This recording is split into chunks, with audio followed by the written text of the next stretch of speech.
Hello friends, welcome to icon G K Adda and this is P के शर्मा। दोस्तों, जैसा कि आप लोगों को पता है, हम लोग आरआरबी आरपीएफ कांस्टेबल का प्रीवियस ईयर का पेपर देख रहे हैं।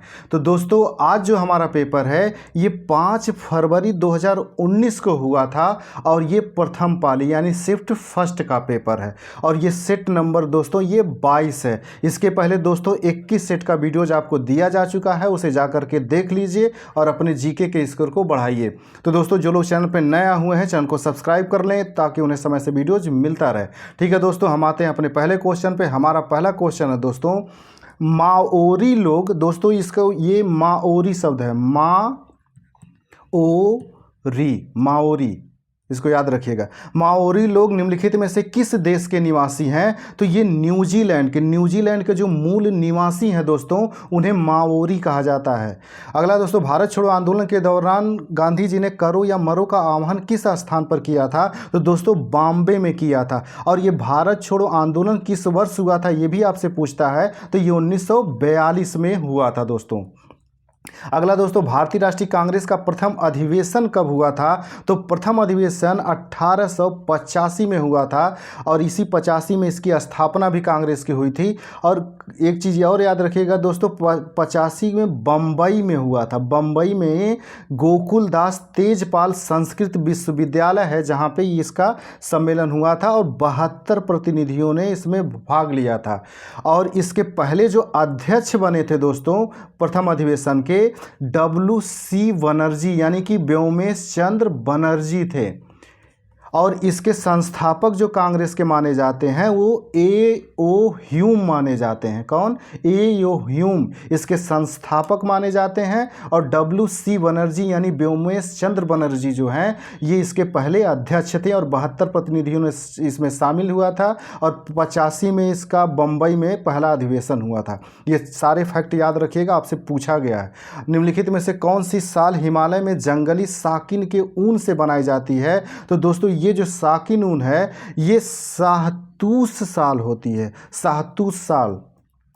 अगला दोस्तों, भारत में राष्ट्रीय एकता परिषद के अध्यक्ष कौन है? तो प्रधानमंत्री होते हैं दोस्तों। अगला दोस्तों, कौन सा पोषण अन्य जीवाश्मों द्वारा उत्पादित जटिल अवयवों को ग्रहण करता है? किसको ग्रहण करता है? तो दोस्तों ये विषम पोषी पोषण जो होते हैं ये ग्रहण करते हैं। अगला दोस्तों, जाटों का प्लेटो किसे कहा जाता है? तो सूरजमल को। और दोस्तों ये वेरी वेरी इंपॉर्टेंट है, ये कई बार पूछा गया है।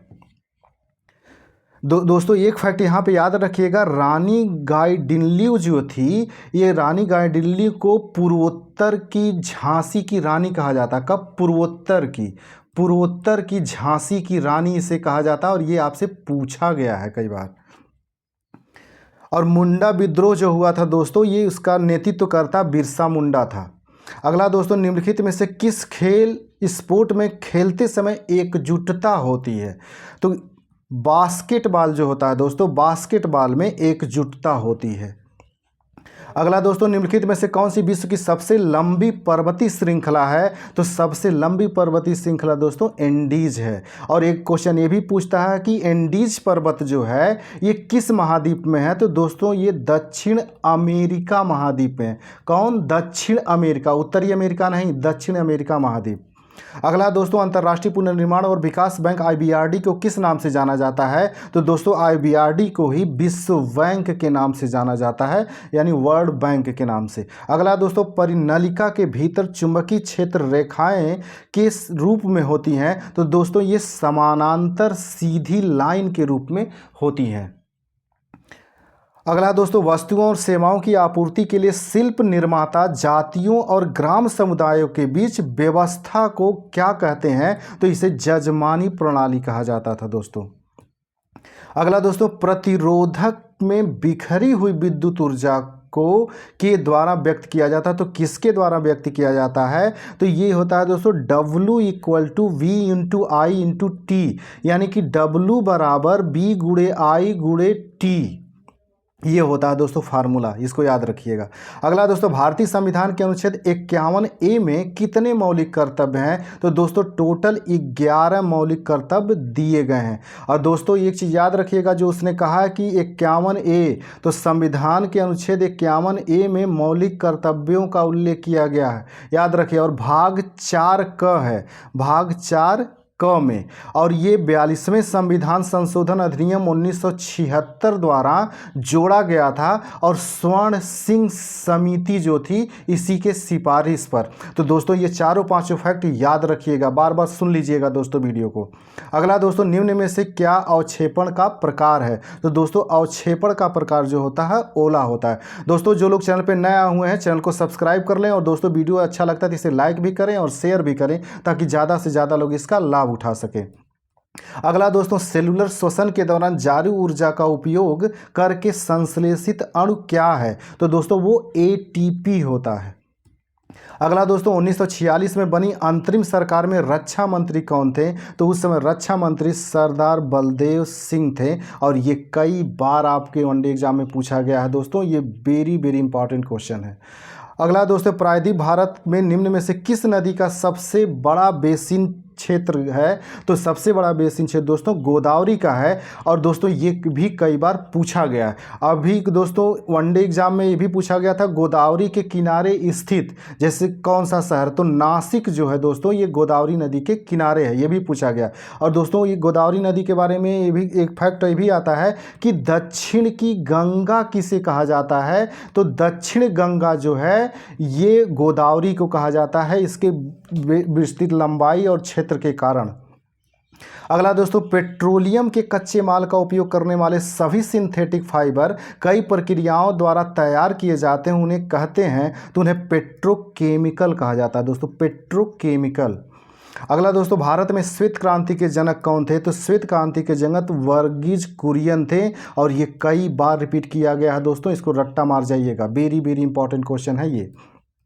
अगला दोस्तों, ब्रिटिश भारत में थियोसॉफिकल सोसाइटी का मुख्यालय कहाँ था? तो दोस्तों ये मद्रास में था। दोस्तों मद्रास में एक जगह थी अडयार जगह थी, यहाँ पे था। तो कभी कभी ये मद्रास न दे करके अडयार लिख देता है, तो याद रखिएगा कि मद्रास के अडयार नामक स्थल पे था। अगला क्वेश्चन है दोस्तों, निम्नलिखित में से कौन मानव में घुलनशील नाइट्रोजन यौगिकों के रूप में उत्सर्जित पदार्थों को हटाता है? तो दोस्तों नेफ्रॉन जो होता है ये हटाता है। दोस्तों जो लोग चैनल पर नया है, चैनल को सब्सक्राइब कर लें ताकि उन्हें समय से वीडियोज मिलता रहे। अगला है दोस्तों, निम्नलिखित में से किस देश में विश्व का सबसे अधिक तापमान दर्ज किया गया? तो दोस्तों वो लीबिया में था, लीबिया जहाँ पे सबसे ज़्यादा तापमान दर्ज किया गया। अल्पसंख्यकों की सुरक्षा से संबंधित भारतीय संविधान का कौन सा अनुच्छेद है? तो अनुच्छेद 29 जो है दोस्तों ये अल्पसंख्यकों की सुरक्षा से संबंधित है। दोस्तों ये कई बार आपके एग्जाम में पूछा गया। और दोस्तों आइकन जी के अड्डा चैनल पे आपका जो महत्वपूर्ण अनुच्छेद हैं एक वीडियो पढ़ा, आप उन्हें देख लेंगे तो ये सारे इस टाइप के जितने क्वेश्चन हैं आपको क्लियर हो जाएंगे। और दोस्तों अनुच्छेद 17 याद रखिएगा, ये अस्पृश्यता का अंत है, अस्पृश्यता का अंत, ये अस्पृश्यता की समाप्ति की बात करता है। अगला दोस्तों, पानी में घुलनशील क्षार को क्या कहते हैं? तो जो पानी में घुलनशील क्षार होते हैं दोस्तों इन्हें क्षारक कहा जाता है। अगला दोस्तों, उस पुर्तगाली खोजकर्ता का क्या नाम था जिसने वर्ष 1498 में यूरोप से भारत के नए समुद्री मार्ग की खोज किया था? तो 1498 हो गया। तो दोस्तों ये वास्को डिगामा था, यही वास्को डिगामा था दोस्तों, और ये 1498 में आया था। दोस्तों इसी क्वेश्चन में कई फैक्ट हैं, याद रखिएगा कि वास्को डिगामा कहाँ का निवासी था? तो ये पुर्तगाल का निवासी था। ये भारत में कब आया? तो 1498 में आया। और एक क्वेश्चन पूछता है कि ये कहाँ पे उतरा था? तो ये कालीकट में उतरा था, कालीकट में उतरा था। और ये भी पूछता है कि ये कालीकट है कहाँ? तो ये केरल राज्य में है दोस्तों। ये सारे फैक्ट और ये कई बार रिपीट किया है दोस्तों, जितने फैक्ट मैंने बताए सब रट्टा मार जाइएगा दोस्तों, आपके एग्जाम में पक्का है फंसना है इससे क्वेश्चन। अगला दो, युद्ध, बाह्य आक्रमण या सशस्त्र विद्रोह के कारण आपातकाल को किस नाम से जाना जाता है? तो दोस्तों इसे राष्ट्रीय आपातकाल के नाम से जाना जाता है। और संविधान का अनुच्छेद जो 352 है, अनुच्छेद 352 ये राष्ट्रीय आपात से संबंधित है। इसको भी रट्टा मार के रखिएगा, कई बार पूछा गया है। दोस्तों जो लोग चैनल पर नए हुए हैं चैनल को सब्सक्राइब कर लें, और दोस्तों वीडियो अच्छा लगता है तो इसे लाइक भी करें और शेयर भी करें, ताकि ज़्यादा से ज़्यादा लोग इसका लाभ उठा सकें। अगला दोस्तों, निम्नलिखित में से किसे भारतीय अर्थव्यवस्था का वास्तुकार कहा जाता है? तो भारतीय अर्थव्यवस्था का वास्तुकार महालनोबिस, पूरा नाम है दोस्तों इनको पीसी महालनोबिस, याद रखिएगा। ये कई बार पूछा गया, भारतीय अर्थव्यवस्था के वास्तुकार। अगला दोस्तों, भारतीय संविधान के अनुच्छेद 280 में वित्त आयोग का प्रावधान किस रूप में है? दोस्तों ये भी आपके ही आरआरबी में रिपीट किया हुआ क्वेश्चन है, सेम क्वेश्चन रिपीट किया है कि वित्त आयोग का प्रावधान जो किया गया वो कैसा है, किस रूप में है? तो वो अर्ध जो होता है न्यायिक होता है दोस्तों, ये अर्ध न्यायिक निकाय होता है वित्त आयोग। और एक क्वेश्चन ये भी पूछता है दोस्तों कि अनुच्छेद 280 के तहत जो वित्त आयोग का अध्यक्ष होता है उसकी नियुक्ति कौन करता है? तो उसकी नियुक्ति राष्ट्रपति करते हैं, ये भी याद रखिएगा। और अनुच्छेद 280 भी याद रखिएगा जो वित्त आयोग से संबंधित है।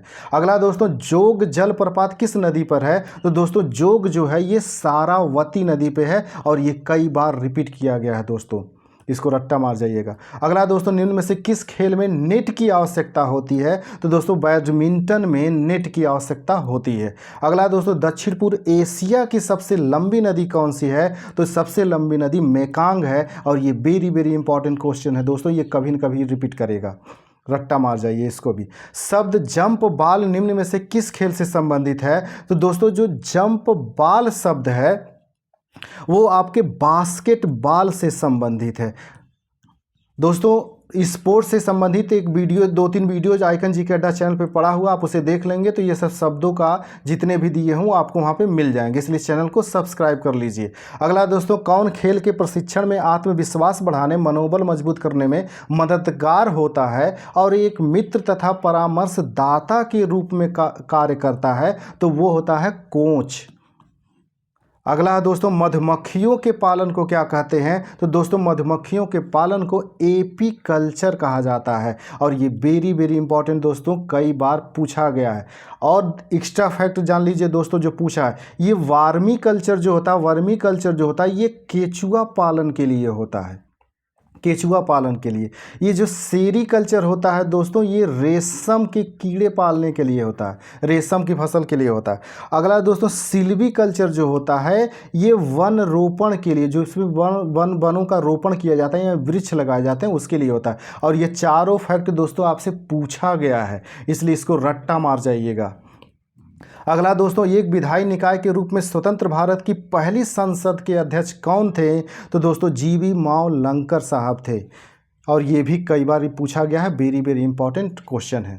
अगला दोस्तों, उर्दू शब्द तलाक से क्या तात्पर्य है? दोस्तों तलाक का मतलब ही होता है विवाह विच्छेद। जो लोग चैनल पे नया हुए हैं चैनल को सब्सक्राइब कर लें, और दोस्तों अगर वीडियो अच्छा लगता है तो इसे लाइक भी करें और शेयर भी करें, ताकि ज़्यादा से ज़्यादा लोग इसका लाभ उठा सकें। अगला क्वेश्चन है दोस्तों, अपतानी जनजाति भारत के किस प्रदेश से है? तो अपतानी जो जनजाति है दोस्तों वो भारत में अरुणाचल प्रदेश से संबंधित है। कहाँ? अरुणाचल प्रदेश में ये अपतानी जनजाति पाई जाती है। बंगाल और बिहार में वर्ष 1793 में अस्थाई बंदोबस्त किसने लागू किया था? तो दोस्तों अस्थाई बंदोबस्त लागू करने वाला जो व्यक्ति था वो चार्ल्स कॉर्नवालिस था, कॉर्नवालिस नहीं। और दोस्तों इसमें ये पूछता है कि किस वर्ष लागू हुआ था? तो 1793 में। और कहाँ लागू हुआ था? बंगाल और बिहार में। दोस्तों आपके क्वेश्चन में ही कई क्वेश्चन होते हैं जो आपसे दोबारा पूछ लिए जाते हैं, अगर आप ध्यान नहीं देंगे तो गलत कर देते हैं। और दोस्तों एक चीज़ और याद रखिए, ये जो डलहौजी है डलहौजी की ही हड़प नीति थी, हड़प नीति जो थी ये डलहौजी की थी। और कैनिंग जो था दोस्तों, कैनिंग के ही समय में 1857 का विद्रोह हुआ था। ये भी आपसे पूछा जाता है कि जब 1857 का विद्रोह हुआ था तो उस समय गवर्नर जनरल कौन था? ये वायसराय बना था पहला। इसके घटक रंगों में श्वेत प्रकाश का विखंडन क्या कहलाता है? दोस्तों जब श्वेत प्रकाश का विखंडन हो जाता है तो उसे क्या कहते हैं? उसे प्रकीर्णन कहा जाता है। जैसे आप लोगों ने दोस्तों विबग्योर पढ़ा होगा, यही विबग्योर जो श्वेत प्रकाश 7 भागों में डिवाइड हो जाता है, इसी को इसकी स्कैटरिंग ऑफ लाइट यानी प्रकाश का प्रकीर्णन कहा जाता है। अगला है दोस्तों, औद्योगिक नीति संकल्प को भारतीय संसद द्वारा किस वर्ष अपनाया गया? तो दोस्तों ये 1956 में अपनाया गया और ये वेरी वेरी इंपॉर्टेंट है, कई बार पूछा गया है। अगला दोस्तों, भारत में नई आर्थिक नीति कब की गई थी, प्रारंभ की गई थी? तो दोस्तों ये 1991। और दोस्तों इसी को घुमा करके पूछ लेता है कि भारत में कब उदारीकरण लागू किया गया? उदारीकरण और साथ में वैश्वीकरण, वैश्वीकरण ये दोनों शब्द याद रखिएगा। उदारीकरण और वैश्वीकरण कब लागू किया गया? तो वही नई आर्थिक नीति जो 1991 में हुई थी, इसी दौरान लागू किया गया था और आपसे पूछा जाता है। तो दोस्तों जो लोग चैनल पर नया है, चैनल को सब्सक्राइब कर लें।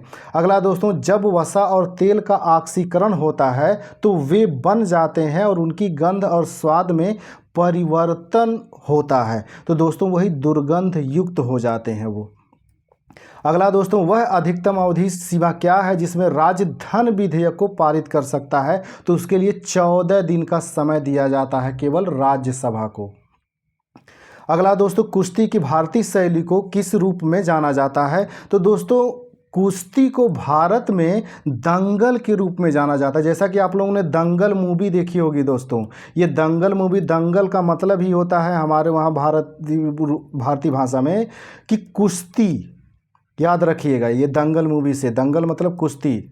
अगला दोस्तों, भारत के संविधान में वर्तमान में कितने भाग हैं? तो दोस्तों यहाँ पे फिर क्वेश्चन रिपीट किया है, ये 25 भाग।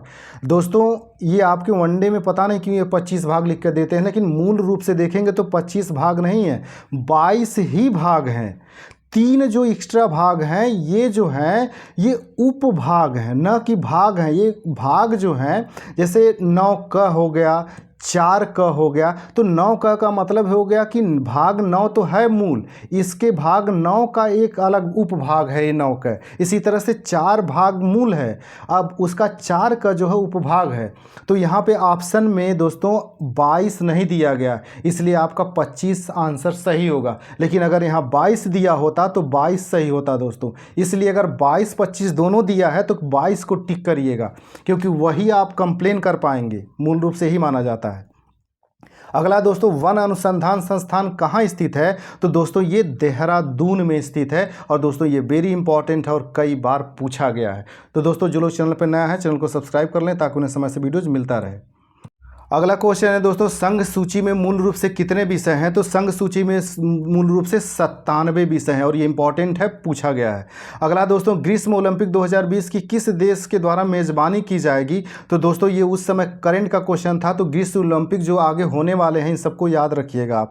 अगला दोस्तों, निम्न में से कौन उच्च उपज वाली किस्म या HYB का प्रयोग करके बड़ी मात्रा में अनाज के उत्पादन में वृद्धि के लिए जाना जाता है? तो दोस्तों हरित क्रांति। हरित क्रांति के दौरान ही दोस्तों उच्च उत्पादक वाली बीजों का प्रयोग करके उत्पादन को बढ़ाया गया था। ठीक है दोस्तों, मिलते हैं हम अगले वीडियोज में, तब तक के लिए नमस्कार, जय हिंद।